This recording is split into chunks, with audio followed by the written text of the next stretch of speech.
गुळदवाडी येथे शेतीच्या वादातून मारहाण केल्याची घटना घडली आहे. सदर घटना दिनांक 6/5/2024 रोजी 4 वाजता घडली आहे. म्हणून या प्रकरणी दिनांक 6/5/2024 रोजी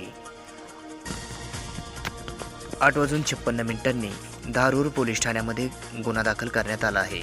अशी माहिती आज मंगळवार दिनांक 7 मे रोजी सायंकाळी 6 वाजता माध्यमांना माहिती दिली आहे.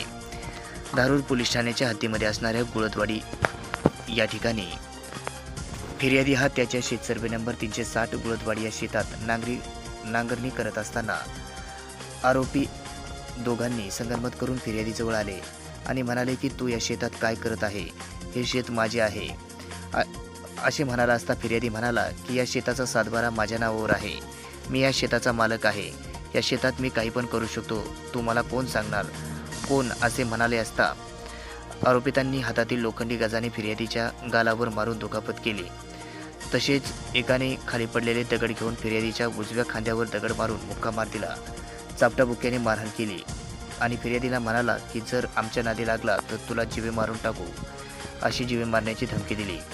म्हणून या प्रकरणी वैजनाथ माणिक गवळी वय 42 व्यवसाय शेती राहणार ढगेवाडी तालुका धारूर यांच्या फिर्यादीनुसार अशोक माणिक गवळी संगीता अशोक गवळी यांच्या विरोधामध्ये कलम 324, 323, 504, 506, 34 बातमीनुसार धारूर पोलीस ठाण्यामध्ये गुन्हा दाखल करण्यात आला. याचा पुढील तपास धारूर पोलीस करत आहेत.